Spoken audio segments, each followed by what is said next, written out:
आंखें बंद परमपिता परमेश्वर से प्रार्थना करते हुए 3 बार ओम का उच्चारण हमारे साथ करेंगे।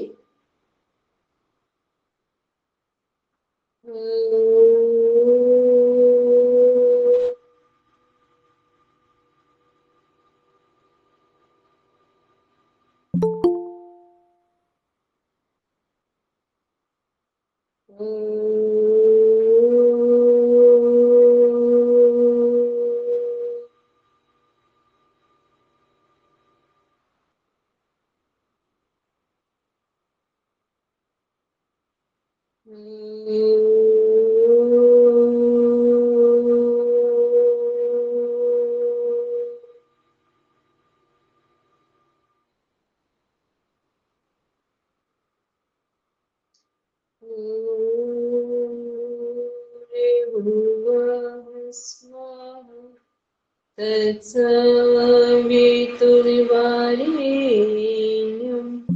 भर्गो देवस्य धीमहि धियो यो नः प्रचोदयात्।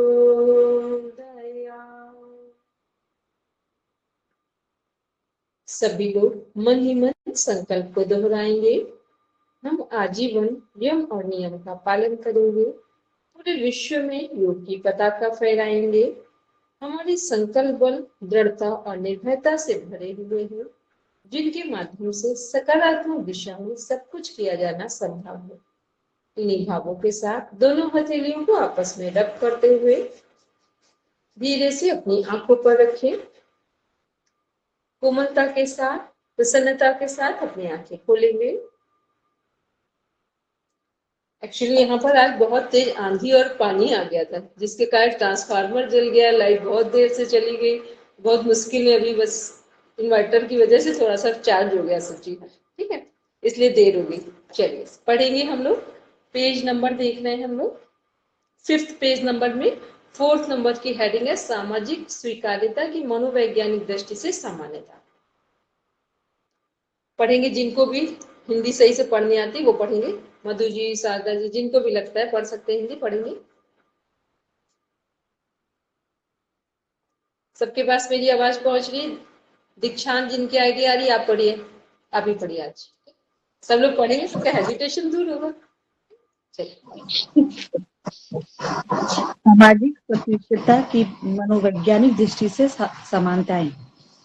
समाजशास्त्री एवं मानव शास्त्रियों के अनुसार यदि कोई व्यवहार शैली आदर्श समाज के द्वारा मान्य एवं समाज के अनुरूप होते हैं तो उसे सामान्य कहा जाता है, और यदि ऐसा नहीं है तो उसे असामान्य कहा जाता है।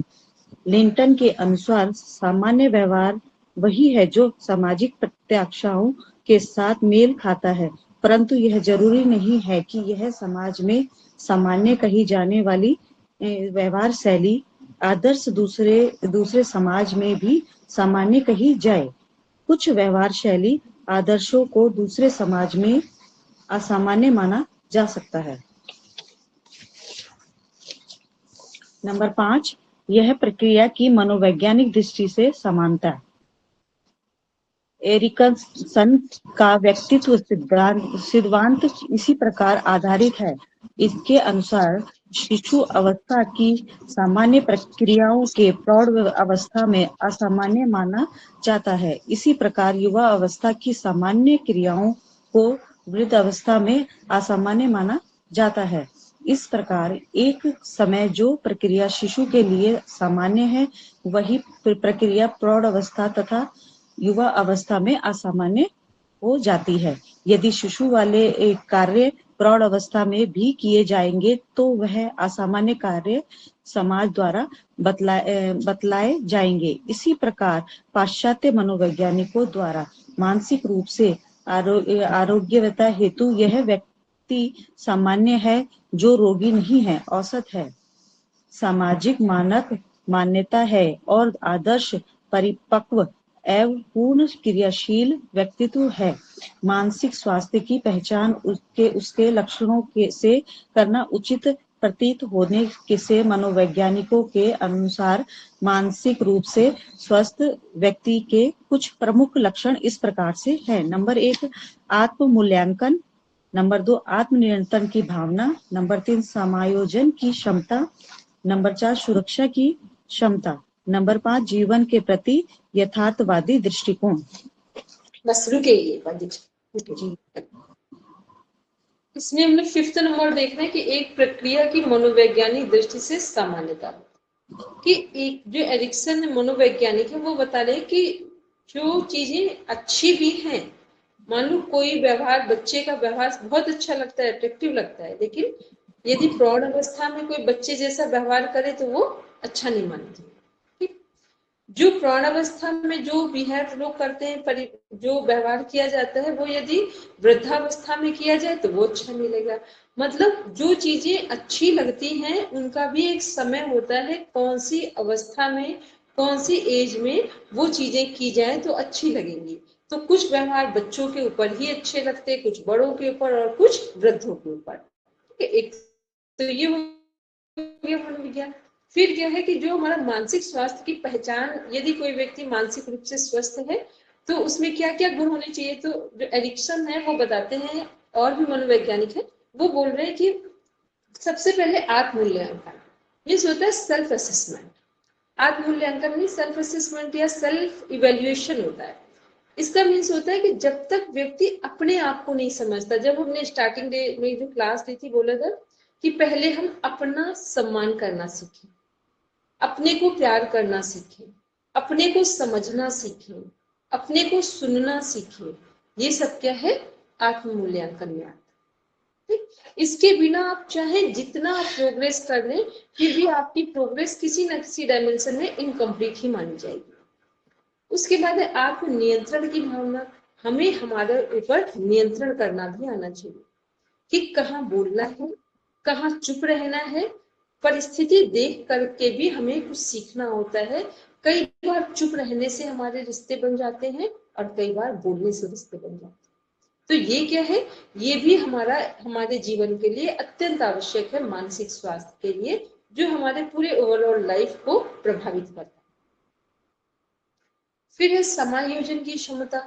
समायोजन की क्षमता क्या है, एडजस्टमेंट। एडजस्टमेंट पहले first of all we have to adjust with it, अपने साथ एडजस्ट करना होता है। कि हम कुछ लोगों को देखा ना, वो बोलते हैं हमें खुद ही नहीं पता कि हमको क्या हो रहा है, हम दुखी क्यों हैं हमें खुद ही नहीं पता, हम परेशान क्यों हैं हमें खुद ही नहीं पता। कितने लोगों ने ऐसे लोगों को सुना है या देखा, बहुत सारे आसपास देखा हो, अपने घरों में देखा हो, जो वो सब कर रहे हैं फिर वो कहेंगे हमें खुद ही नहीं पता है। तो ये क्या है, ये वो लोग हैं जिनको अपने बारे में जब एडजस्टमेंट करना नहीं आता है कि हमें क्या हो रहा है, किस परिस्थिति में हमें क्या करना है, तो वो दूसरों के चीजों को कैसे समझ पाएंगे कि दूसरा इस समय शांति चाहता है या हमसे बात करना चाहता है या कोई डिमांड है उसकी, या वो किसी चीज को डिनाई करना चाहता है। तो समायोजन की क्षमता मीन्स होता है एडजस्टमेंट पावर। तो जितना हमें अपने आप में एडजस्टमेंट करना आता है खुद से, कि कहाँ हमें किस तरह से बिहेव करना है, कहाँ मोटिवेट करना है किसी को, कहाँ मोटिवेट करने की जगह चुप हो जाना है, तो ये सभी चीजें समायोजन में आती है। अब समायोजन की जो क्षमता है, यहाँ पर एक पर्टिकुलर कुछ लाइन्स है कि वही लोग समायोजन कर सकते हैं घर में, परिवार में, बाहर, प्रोफेशन में, जो दूसरों को स्वीकार करते हैं और अपने में सुधार। एडजस्टमेंट के लिए बेस्ट वन लाइन, दूसरों को स्वीकार करते हैं और अपने में सुधार करते हैं। अभी हम लोग क्यों एडजस्टमेंट नहीं कर पाते, क्योंकि हम दूसरों में सुधार करते हैं और अपने को स्वीकार करते हैं। अपनी हर गलती ठीक है, ऐसा था इसलिए, वैसा था इसलिए, सब जगह स्वीकार। और दूसरों के लिए क्या बोलेंगे, इनको ऐसा करना चाहिए, इनको ऐसा करना, कभी तो ठीक है लेकिन हर समय नहीं। कभी कभी तो एज ए ह्यूमन बीइंग हम लोग भी हैं, लेकिन बाद में एक्सेप्ट तो कर लेंगे नहीं ये गलत बात थी। तो क्या करना है कि पहले दूसरों को स्वीकार करना। क्यों स्वीकार करना है, क्योंकि जब आप किसी को स्वीकार करते हैं तो ही उसमें सुधार के चांसेस बनते हैं। जब आप किसी को स्वीकार ही नहीं करते हैं तो उसमें कोई भी हैबिट में यदि चेंजेस लाना चाहे तो कभी नहीं। तो एडजस्टमेंट का सबसे बेस्ट सूत्र है कि दूसरों को स्वीकार करें और अपने में सुधार करें। जैसे ही मान लो एक लाइन एग्जांपल लेते हैं, कोई बच्चे हैं या घर में अदर कोई भी मेंबर है जो किसी भी कारण से उसका कोई ऐसा बिहेव जो आपको अच्छा नहीं लग रहा है, तो हमें क्या करना है, हमें बार बार नहीं बोलना है कि आपका ये बिहेव गलत है, ये बिहेव, क्या बोलना है उसकी जगह कि आपकी सारी चीजें अच्छी है। केवल जो आपका ये बार बार जो कमिटमेंट गलत हो जाता है, इसको यदि आप थोड़ा ठीक कर लें तो आपकी पर्सनालिटी और अच्छी हो जाए। कहने का ये भी तरीका है। लेकिन हम लोग क्या बोलते हैं, जो सामान्यतः सबको पता है क्या बोलते हैं कि आपकी चीजें ठीक ही नहीं होगी। ठीक है, सीधा सीधा ये बोलते। तो जब पता ही है ठीक नहीं होगी तो रोज रोज बोलना क्यों है, सर्टिफाइड कर लो उसको, नहीं ठीक होगी, बात खत्म हो गई। ठीक है, ये इसलिए क्योंकि पढ़ने का मतलब है कि हमारे जीवन में सुधार हो। ठीक, पढ़ने का क्या अर्थ है कि हमारे खुद के जीवन में सुधार होना चाहिए। एक शिक्षित और अशिक्षित व्यक्ति के जीवन के बीच क्या अंतर है कि शिक्षित व्यक्ति हर बिगड़ी हुई बात को बना सकता और अशिक्षित व्यक्ति कई बार नहीं बना। तो उसके बहुत सारे कारण होते हैं, लेकिन शिक्षा इसीलिए दी जाती है कि ताकि हम अपनी चीजों को कैसे जीवन को सुधार पाए। तो समायोजन में क्या है कि जिस व्यक्ति की जिस हैबिट को हम चेंज करना चाहते हैं, तो पहले उसके अदर सारी क्वालिटीज को हमें हाईलाइट करना है कि आपकी ये, आपका समय से आना, आपका जिम्मेदारी निभाना, आपकी हर चीज अच्छी, भले ही आप जानते हो नहीं भी अच्छी है तब भी बोल दो अच्छी है। तब वो व्यक्ति को, उस व्यक्ति बच्चे को लगेगा कि ये मेरी बहुत सारी चीजों को स्वीकार भी कर रही, तब ये हमें ये बात बताने सुधारने के लिए, वो भी मेरे पर्सनालिटी डेवलपमेंट के लिए। तो कभी ना कभी, या कई बार हमने बोला कि कब किसी से अपनी बात कहनी है, जो व्यक्ति को भोजन करवा लिया। ठीक, ये बिल्कुल एक होता है फीमेल के लिए एक रामबाण औषधि है, जिससे जो बात कहनी है पहले उसके मन में पूरा सही से भोजन करा दो उसको। उससे पहले कितना भी समझ लो गलती देख रहे हो, बस उसको होता है ना पानी पीते जो डाइजेस्ट कर लो, कि जब ये भोजन कर लेगा तब शांत मन से इससे शेयर करें। आप देखना, ये जैसे ही आप चीजें करते हैं, अब जिस भी व्यक्ति में आप देखेंगे वहां सुधार के चांसेस बढ़ते हैं। फिर है सुरक्षा की क्षमता। सुरक्षा में क्या है, सुरक्षा का मीन्स हमने कल भी बोला था, सुरक्षा का मीन्स बाहरी बिल्डिंग या कमरे या जो बाहर की चीजें, उस सुरक्षा से नहीं है। ये वो सुरक्षा है जो हमें फियरलेस बनाती है, जो निर्भय बनाती है। तो ये सब कहाँ से आता है, योग में जितनी टेक्निक्स हैं वो सब हमें फियरलेस बनाने के लिए।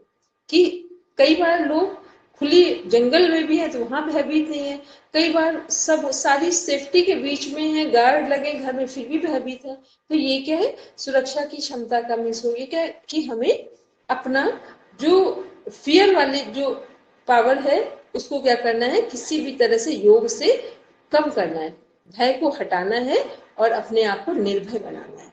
तो ये क्या है, ये सुरक्षा की क्षमता है।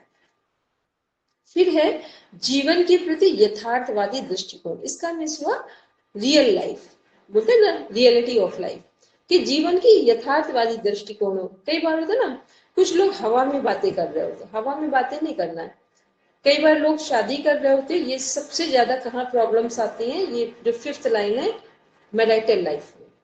जब भी किसी की शादी होती है तो हम काउंसलिंग करते हैं, तो हम जब कभी बिफोर मैरिज स्पाउस की काउंसलिंग करते हैं तो इन चीजों से अवगत कराते हैं इनको कि क्या होता है। एक लड़की है, वो क्या सोच रही है, अपने घर में उसका जीवन कैसा भी गुजरा है कोई बात नहीं, लेकिन बस शादी होगी तो वहां स्वर्ग का साम्राज्य ही मिलेगा।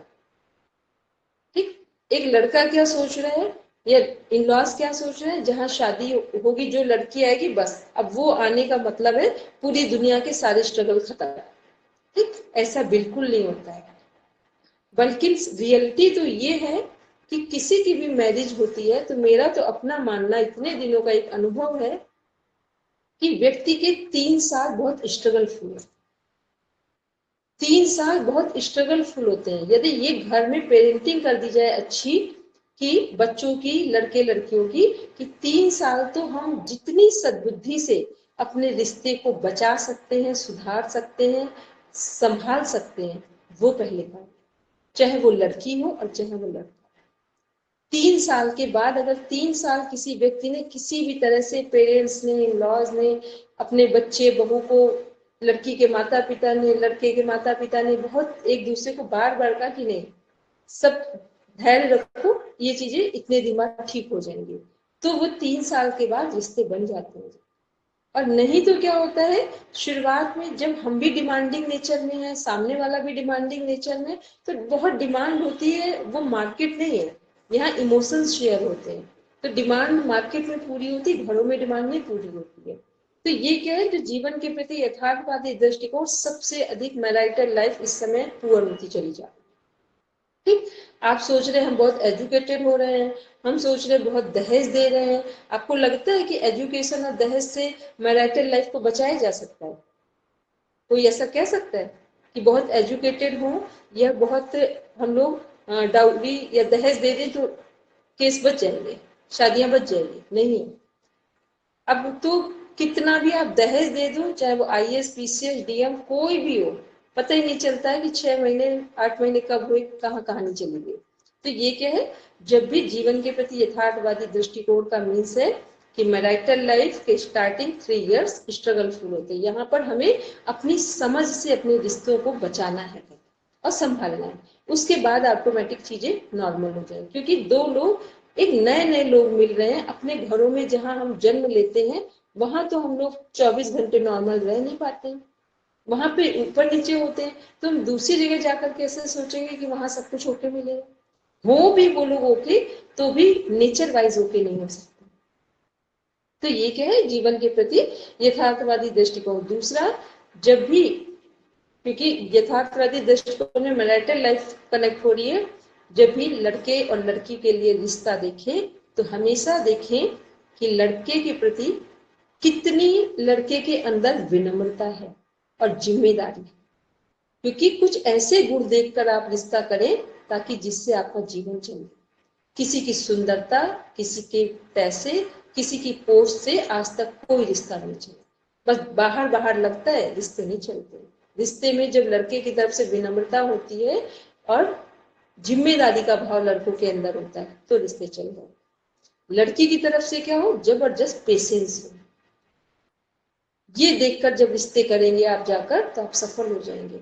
और यदि आपने केवल बाहरी चीजों को एसेस करके रिश्ते किए हैं तो आज के समय में, क्योंकि हम एज अ काउंसलर बात कर रहे हैं कि रिश्तों की जो स्थिति है वो बिल्कुल नीचे जाती है। ठीक है, तो फिफ्थ में जीवन के प्रति यथार्थवादी दृष्टिकोण में ये कुछ मेजर टॉपिक्स थे, पढ़ेंगे 6 नंबर से। समन्वित व्यक्तित्व, इसमें शारीरिक, मानसिक, सामाजिक, बौद्धिक, भावनात्मक आदि आयाम संतुलित रहते हैं, जिससे व्यक्ति अंदरूनी तनाव से मुक्त रहता है, क्योंकि यह सभी बुद्धि, संवेग, क्रिया आदि आयाम पूरी शक्ति से कार्य करते हैं, जिससे अंदरूनी संघर्ष में शक्ति नष्ट नहीं होती तथा व्यक्ति मानसिक आरोग्य को प्राप्त करता है। मानसिक आरोग्यता को प्राप्त करता है। तो ये क्या है, जब व्यक्ति में शारीरिक, मानसिक, सामाजिक, बौद्धिक, भावनात्मक सभी क्षमताएं होंगी तो व्यक्ति का जीवन कैसा होगा, संतुलित होगा, बैलेंस्ड लाइफ होगी। और यदि इनमें से कोई कम है, इनमें से कोई बहुत अधिक है तो क्या होगा, इम्बैलेंस्ड लाइफ हो जाएगी। पढ़ेंगे नीचे। जहोदा 1958 ने मानसिक रूप से स्वस्थ व्यक्ति के विषय में कई परिभाषाएं दी हैं और मानसिक स्वास्थ्य के निम्नलिखित सिद्धांत प्रतिपादित किए हैं। नंबर 1, स्वयं के प्रति व्यक्ति का रुझान। नंबर 2, वृद्धि, विकास और आत्म निरीक्षण। नंबर 3, युग्मन। नंबर 4, स्वयं तथा। नंबर 5, वास्तविकता का ज्ञान। नंबर 6, वातावरणीय आधिपत्य। इसमें देखते हैं, इसमें जो जहोदा है मनोवैज्ञानिक, ये बोल रहे हैं स्वयं के प्रति रुझान, ये वही हो गया जो ऊपर अभी हम लोग पढ़ कर आए, जिससे बोलते हैं self respect, self love, self assessment, वही है। फिर बुद्धि, विकास और आत्मनिरीक्षण। बुद्धि का लगातार विकास होना चाहिए और हमें अपना आत्मनिरीक्षण करते रहना चाहिए। बुद्धि का लगातार विकास किन किन माध्यमों से हो सकता है? बुद्धि का लगातार विकास किन किन माध्यमों से हो सकता है?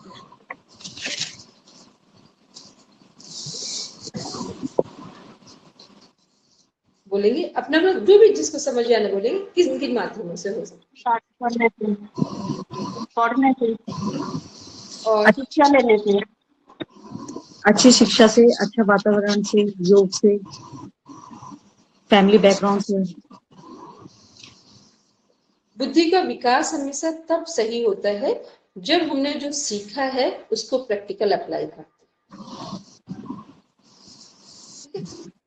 जो भी हम करते हैं उसको प्रैक्टिकल अप्लाई करते हैं, ये क्या है, बुद्धि का विकास होगा। कई बार होता है ना कि जैसे हमने पढ़ लिया और पढ़ के डिग्री ले ली, सर्टिफिकेट ले लिया, कुछ नहीं होगा। यदि इसको पढ़ के हमने अपने ऊपर अप्लाई करना शुरू किया तो ये बुद्धि का विकास।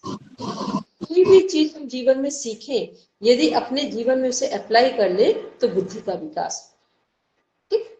और इसके अलावा दूसरा कोई रास्ता नहीं।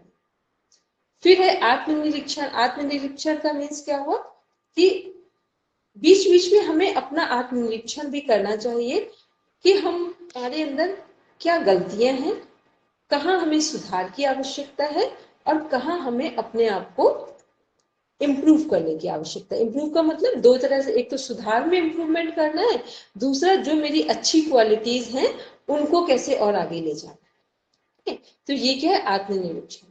एक युग्मन मीन्स हो गया, जो पेयर में वर्क किए जाते हैं वो युग्मन में आ गया।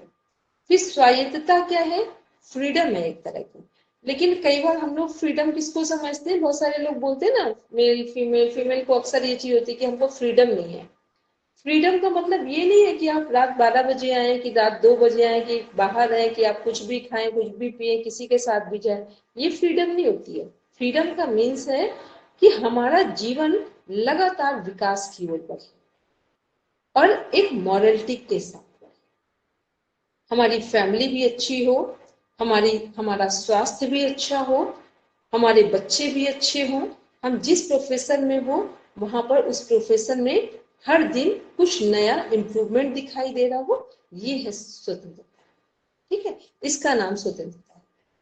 इसके बाद है वास्तविकता का ज्ञान। अभी हम लोगों ने बोला reality of life, reality of knowledge. वास्तविकता का ज्ञान मीन्स जो चीजें जैसी हैं उनको वैसा देखें। कोई व्यक्ति के अंदर क्षमता है उसकी केवल 40% की और किसी के अंदर 100% की। मान लो एक बच्चा आपका है जो आईएएस के लिए तैयारी कर सकता है और एक बच्चा एक छोटा सा बिजनेस कर सकता है, तो वहां पर आपको रियलिटी रखनी पड़ेगी। क्या रखना पड़ेगा कि जिसकी जैसी क्षमता है उसको उस लाइन में ले जाना। यहाँ पर ऐसा नहीं सोचेंगे सबको बराबर है, क्योंकि सब बराबर कभी हो ही नहीं सकते हैं। ये जो दुनिया में सुनते हैं ना कि सब बराबर कभी नहीं होंगे। क्यों नहीं होंगे? क्योंकि सब बराबर होने के लिए एक अपने घर में जो ट्विंस बच्चे होते हैं वो बराबर नहीं होते, तो अब आप दूसरे किसका कंपैरिजन करेंगे कि बराबर हो सकते हैं? तो कोई बराबर नहीं हो सकता है। तो इसलिए जिसका जैसा कैलिबर है उसको हमें उसकी लाइन में आगे बढ़ाना चाहिए। तो ये क्या है, वास्तविकता का ज्ञान।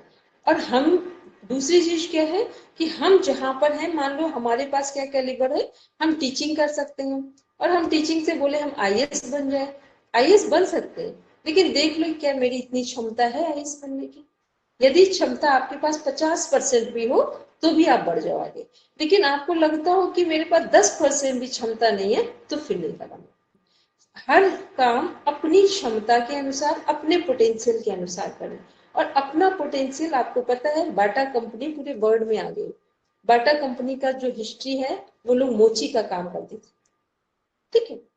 कोई भी प्रोफेशन छोटा नहीं है। जितने बड़े बड़े बिजनेसमैन है जीरो से खड़े हुए हैं। इसका मतलब है कि वास्तविकता का ज्ञान, हर व्यक्ति ने अपनी क्षमताओं को देखा हम क्या कर सकते हैं और उसी के टॉप पर चला गया, ठीक है। फिर है वातावरणीय आधिपत्य। वातावरणीय आधिपत्य मीन्स होता है आप 10 दिन ऐसे लोगों के पास बैठ जाइए जो लूज टॉकिंग करते हो, आपको पता ही नहीं चलेगा कब घर बिगड़ जाएगा। जो लोग डेली सीरियल देखते हैं, बिग बॉस जैसे भी सीरियल देखते हैं, ठीक, और भी ये सीरियल कोई भी हो, अब केबीसी को छोड़कर बोल ले, केबीसी की बात नहीं करें, केबीसी लोग देखते ही नहीं जल्दी, क्योंकि केबीसी से कुछ ज्ञान मिल जाएगा, कुछ मोटिवेशन मिल जाएगा तो वो देखने का मन नहीं करता है। वो सीरियल देखते तो आपको क्या लगता है सीरियल में हो क्या रहा है, केवल कैसे घर को बर्बाद करना है, कैसे दूसरों की लाइफ को खराब करना, यही तो होता है सीरियल में। और क्या सीरियल में आता है, रियल कोई वो रामायण महाभारत तो है नहीं कि वहां मॉरल भी कुछ मिलेगा, यहाँ कुछ नहीं मिलता है। और बस हर दिन इतना सेलिब्रेट करो कि सामान्य घर के लोग तो कमाते कमाते ही थक जाएंगे, ठीक है, इतने फंक्शन करो। तो ये क्या है, ये सीरियल से मिल रहा है। तो ये क्या, वातावरणीय आधिपत्य। तो हम जो देखे भी वो देखें कि कैसे एक सामान्य से सामान्य व्यक्ति भी अपने घर को सुंदर ढंग से मैनेज कर सकता है, कैसे एक सामान्य से सामान्य व्यक्ति भी अपने बच्चों को श्रेष्ठ शिक्षा दे सकता है, संस्कार दे सकता है। ये चीजें ऐसे लोगों के बीच में, ऐसे वातावरण के बीच में, ऐसे कहानियां सुने, ऐसे नाटक देखें, ऐसी चीजों को जब आप उनके संपर्क में रहेंगे तो आपको पता ही नहीं चलेगा कि आपका माइंडसेट चेंज हो जाए। तो हमें अपना माइंडसेट चेंज करना हो तो क्या करना है, अपने आसपास के लोगों को चेक कर लो। आप जैसे ही कुछ ऐसे लोगों के साथ बैठते हो जो बस दूसरों की बुराई किए जा रहे हैं, बुराई किए जा रहे हैं, आपको पता ही नहीं चलेगा आपके अंदर कब ये बैड हैबिट्स आ जाएंगे। जितनी देर आप बुराई करते हो उतनी देर तो आपको सीख लो, और जैसे ही आप उस व्यक्ति से कहेंगे चलो मेरे को सिखा दो, वो चला जाएगा, ठीक है, फिर कोई नहीं बैठता है। तो इसलिए हमें भी तो अपना माइंड यूज करना चाहिए कि यदि हम सही समय सही तरीके से यूज नहीं करेंगे तो हमारी फैमिली डिस्टर्ब हो जाएगी। और सबसे पहले हमारी प्रायोरिटी क्या होनी चाहिए, हमारी खुद की हेल्थ, फिर हमारी फैमिली। जिसको ये बात समझ में आ जाती है वही इस दुनिया में सबसे ढंग से सर्वाइव करता है। पहले अपनी हेल्थ, फिर अपनी फैमिली, फैमिली में वेल्थ, सब कुछ आ गया उसके बाद, और फिर उसके बाद हम किसी और को समय देंगे। ये सब किसके लिए है, वातावरणीय जो आधिपत्य है, कि हमारा एटमॉस्फेयर कैसा हो जिससे हमारा स्वास्थ्य और हमारा परिवार दोनों अच्छे हो।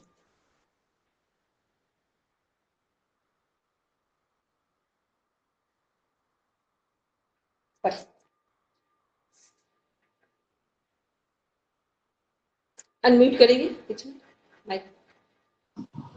WHO के अनुसार आदर्श जीवन शैली, हर समाज और हर व्यक्ति की जीवन शैली उस व्यक्ति में पाई जाने वाली आस्थाओं या उस समाज में आस्थाओं या उस समाज में प्रचलित विचारधाराओं के प्रभावित होती हैं। भौतिक विचारधाराएं तथा आनंददायक व लाभदायक चीजें एक विशेष जीवन शैली को जन्म देती हैं और इसी प्रकार ईश्वरीय विचारधाराएं परिपूर्णता और कल्याण तक पहुंचने की शैली भी एक विशेष जीवन शैली को अस्तित्व प्रदान करती हैं। मनुष्य की वास्तविकता क्या है और जीवन का अर्थ क्या है, इस संबंध में किए जाने वाले व्यापक अध्ययन व शोधों के बावजूद मनुष्य के बारे में शोध करने वाले शोधकर्ताओं का यह मानना है कि मनुष्य को पहचानने के साधन मनुष्य और उसके महत्वपूर्ण विभिन्न आयामों के बारे में यही और परिपूर्ण उत्तर देने में अक्षम हैं। वास्तविकता यह है कि विभिन्न संस्कृतियों व समाजों में मनुष्य की विचारधाराएं उसके जीवन में के अनेक चित्र पेश करती हैं कि जिसके आधार पर उसका जीवन या तो अर्थपूर्ण हो जाता है या अर्थहीन। उदाहरण स्वरूप, यदि मनुष्य का लक्ष्य उचित व तार्किक न हो कि पूरा जीवन उसी की ओर चलता रहे, या मनुष्य को एक ऐसी अस्तित्व के रूप में पेश किया गया हो जो सामाजिक, ऐतिहासिक व जीवन शैली की दृष्टि से जोर जबरदस्ती का शिकार हो, उसको अपना भविष्य निर्धारित करने का अधिकार ना हो, तो इस स्थिति में उसका जीवन अर्थहीन, खाली और चौपट होकर रह जाएगा। यदि एक ऐसे अस्तित्व के रूप में पेश किया जाए जो तार्किक लक्ष्यों के संपन्न हो और उसे इस प्रकार का अधिकार प्राप्त हो और वह अपने अधिकारों का प्रयोग करते हुए उच्च लक्ष्य तक पहुंच सकता हो, तो उसका जीवन अर्थपूर्ण होगा। इस अंतर का लाभ एक विशेष जीवन शैली के रूप में निकलेगा। ईश्वरीय धर्मों की दृष्टि में मनुष्य का जीवन केवल एक इस भौतिक जीवन तक ही सीमित नहीं है, और मनुष्य यह कि अपने जीवन से भरपूर लाभ उठाए। उसे जीवन के खालीपन से दूर रहना चाहिए, और यह चीज जीवन के बारे में पाए जाने वाले मुख्य प्रश्नों के उत्तर, अर्थात हम कहाँ से आए हैं, हम कहाँ हैं और हमें कहाँ जाना है, के अतिरिक्त किसी और वस्तु से प्राप्त नहीं हो सकता। धर्म इन निर्णायक प्रश्नों के स्पष्ट व पारदर्शी उत्तर देता है और जीवन में पाए जाने वाली भ्रांतियों और अंधकार को दूर करता है। अलबत्ता मनुष्य की बौद्धिक बुद्धि भी इसी प्रकार सीमा तक इस प्रश्नों के उत्तर दे सकती है, किंतु बुद्धि की सीमितियां के इनकार नहीं किया जा सकता कि वह इन प्रश्नों के पूर्ण उत्तर देने में अक्षम है।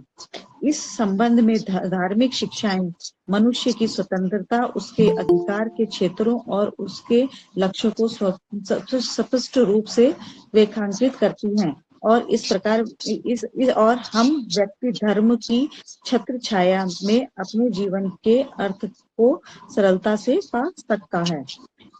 एकेश्वरवाद, पैगंबरी और प्रलय के संबंध में धार्मिक शिक्षाओं से इस चीज को प्राप्त किया जा सकता है। आदर्श जीवन शैली, आरपी सिंह जीवन जीना एवं स्वस्थ रहना व स्वाभाविक मानवीय आवश्यकता के साथ एक कला भी है, जिसे शास्त्र। मैडम यहाँ पर थोड़ा वैसा हो रहा था, इसे एक मिनट, आवश्यकता के साथ एक कला भी है जिसे स्वास्थ्य के लिए अब एक मिनट नहीं क्लियर नहीं होगा इसके, आप आगे पढ़िए इसके। जीवन जीने की कला में वही परंगत हो सकता है जिसे स्वस्थ जीवन का अर्थ व महत्व मालूम हो। हम प्रतिदिन जीवन जीते हैं, खाते हैं, सोते हैं, काम करते हैं। यह एक प्रकार का तरीका हो सकता है। यही जीवन जीने व स्वस्थ रहने की सार्थकता तभी होगी जब हम अपनी दिनचर्या या जीवन शैली को आधुनिकता से दायरे से निकालकर अनुशासित निरंतर ढंग से जीने का संकल्प लें, क्योंकि आधुनिकता के दायरे से निकालकर अनुशासित नियंत्रित ढंग से जीवन जीने का संकल्प लें, ताकि जो वर्तमान है, सब लोग हार्ड कॉपी में सही कर लें, ताकि वर्तमान समय में जीवन जीने के ढंग एवं इच्छा मन माने आचरण का प्रभाव जो देखने को मिलता है।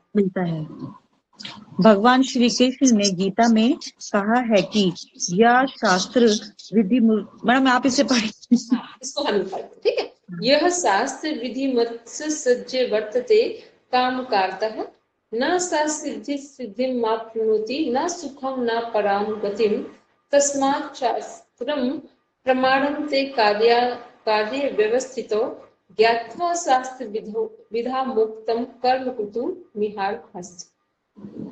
यानी जो मनुष्य शास्त्र विधि को छोड़कर अपनी इच्छा से मन माना आचरण करता है, वह ना सिद्धि प्राप्त करता है और ना ही सुख शांति तथा परम गति को प्राप्त करता है। उसी प्रकार आयुर्वेद शास्त्र कहता है कि धर्म अर्थ काम मोक्षाणाम आरोग्यम मूलमुत्तमा।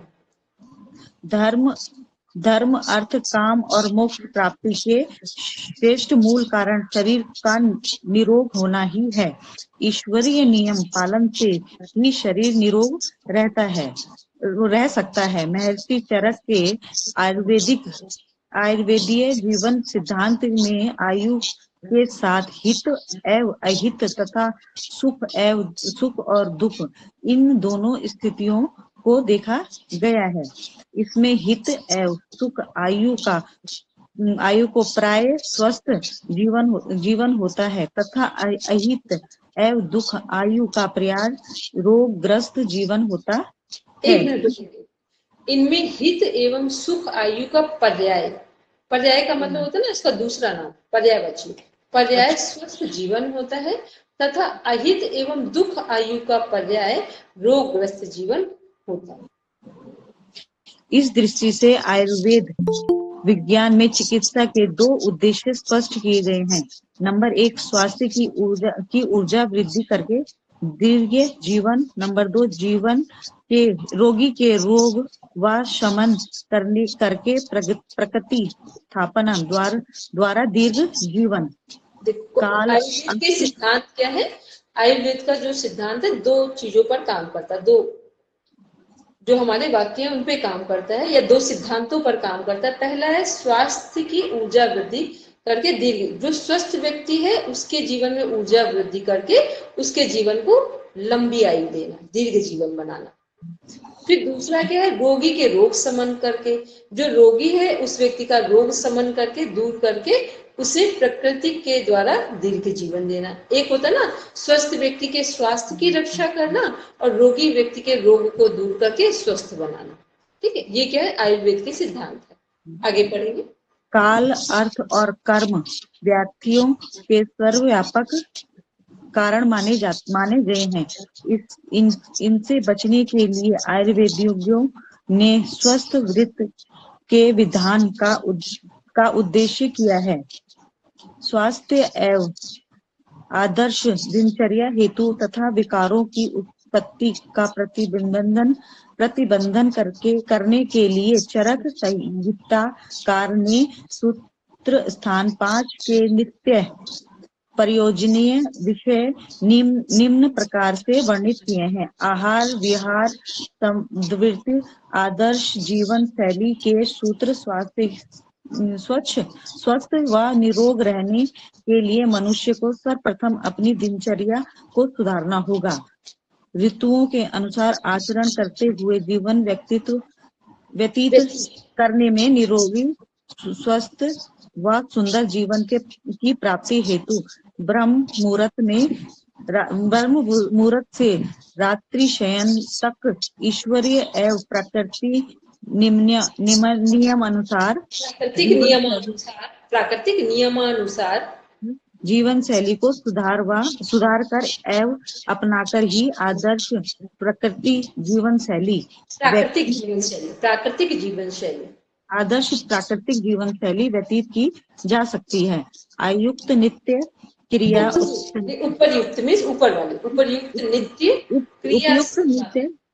क्रिया संपादन के पश्चात व्यायाम प्रातः भ्रमण स्नान आदि को भी अनिवार्य रूप से अपनी दिनचर्या में शामिल करें तथा स्वच्छ वस्त्र धारण करके ईश्वर उपासना तथा योगाभ्यास द्वारा अपने अभ्यंतर विकास के लिए प्रयास करते रहें।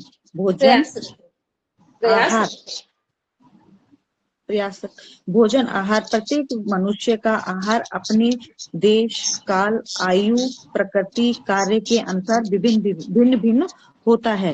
आहार के संबंध में क्या खाएं, कितना खाएं, कब खाएं और क्यों खाएं एवं कैसे खाएं के बारे में शास्त्र सम्मत सिद्धांतों का यहाँ पर लिखोगे, सब लोग यहाँ पर टिक कर लेंगे और पेज को अपने पीडीएफ में मोड़ देंगे, थोड़ा सा फोल्ड कर लेंगे कि यहाँ से हमें पढ़ना है आहार के बारे में। ठीक है, डाइट के बारे में।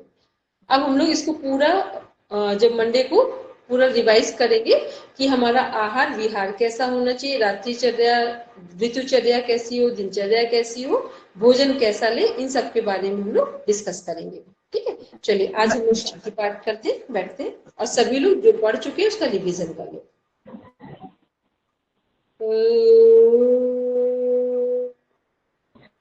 शांति शांति शांति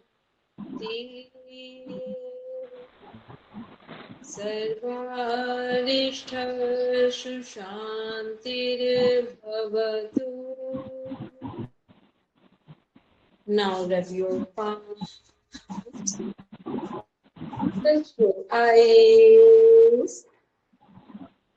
Then open your eyes. सबको प्रणाम।